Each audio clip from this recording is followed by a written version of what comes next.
Assalamualaikum semua. Hari ni saya nak kongsikanlah cara saya buat ayam masak kurma. Okey, jom kita tengok caranya. Kini kita nak kisar bawang merah, bawang putih, halia. Lepas tu kita masuk ke air dan kisar sampai bahan kita ni dia hacur dah. Ni kita panaskan minyak dan kita akan tumis serai yang kita ketuk. Lepas tu 4 sekawal, bunga lawar, bunga cekih, kayu manis, buah pelaga. Tumis sampai dia wangi dan kita akan masuk ke bahan yang telah kita kisar tadi. Kita akan tumis bahan kisar kita ni sampailah dia pecah minyak. Bersama dengan bahan tumisan mula-mula tadi dah. Bila dia dah pecah minyak tu, kita akan masuk ke serbuk repah kurma. Ni serbuk repah kurma jenama adabi ni dah. Untuk ayam dan daging dia sesuai lah.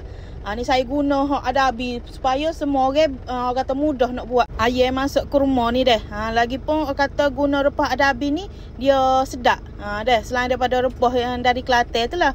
Lepas tu kita tumis sampai dia pecah minyak. Nampak dia dah pecah minyak tu. Kalau kita nak tumis dia lagi lama, kita masuk ke air. Supaya kita boleh tumis dia lama. Kalau dia nampak kering tu, kita masuk ke air dah. Kita tumis pula sampai pecah minyak. Barulah kita masuk ke air. Air ni kita dah potong-potong lah. Dan kita akan gaul ke air bersama dengan bahan rempah kita ni. Biar dia kata mesra dengan air tu. Lebih kurang 5-6 minit kita biarkan deh. Kata biar dia rasa lebih sedap lagi masak ke kita. Lepas tu kita masuk ke santan. Ni saya guna santan segar lah. Santan ni kita masuk ke secukupnya. Lagi banyak santan dia lagi sedap, dia rasa lemuk tu deh. Kalau kita guna santan segar ni untuk ayam masuk kurma, dia lebih sedap berbanding kita guna santan kotak. Sebab santan segar ni dia lebih rasa lemuk. Kalau macam santan kotak tu dia lebih pada krim, berkering gitulah. Lepas tu kita masuk ke air keping. Dalam satu keping.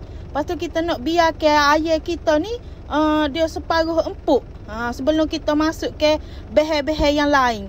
Kita biar ke air kita ni dia separuh empuk dulu. Lepas tu kalau kita masuk ke jenis bersantan gini, kita kena selalu kacau lah santan kita tu. Supayanya santan kita tu dia tidak pecah minyak, dia tidak berketul. Kalau berketul, dia jadi tidak sedap bila kita makan. Kita tengok pun dia tidak comel dah santan kita tu. Ni bila air kita tu separuh empuk, kita akan masuk ke ubi kentang. Ubi kentang ni saya masuk setelah air kita tu dia separuh empuk. Kalau awak nak masuk awal-awal lagi, boleh je masuk ke air tu nak terus masuk ke ubi kentang. Tapi saya masuk ke separuh empuk ni sebabnya saya nak masuk air tu lebih lama. Biar dia lama lagi. Kalau kita masuk ubi kentang awal, kita takutnya ubi kentang kita tu dia hacur. Sebab kita nak masak lama. Kalau buat ayam masuk kurma ni, dia sedap ayam dia tu biar lama. Biar dia kata lembut. Kalau orang Kelantan kata dia pohu. Atau kata makan tu mudah tertanggal dengan tulang dia. Gitu kalau lembut ayam tu.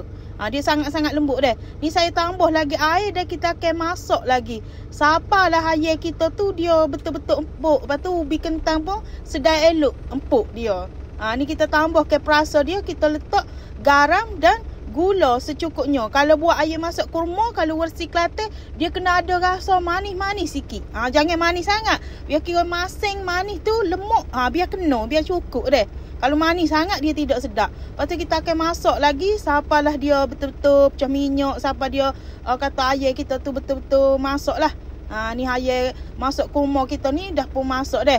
Awak kena ingat kalau buat ayam masak kurma, kita tak boleh nak buat dia cair. Ni awak nampak dia panas ni, nampak dia sedikit cair lah. Tapi kalau dia sejuk tu, dia akan kata pekat. Memang tak boleh nak buat cair, dia tidak sedap. Kalau kita buat cair ke, kita tak akan rasa pun kesedapan dia tu ayam masak kurma kita ni. Ayam masak kurma kalau versi kenduri kahwin di Kelantan, dia memang kuah dia tak ada kuah. Dia macam pekat-pekat, kelodak gitu kuah dia.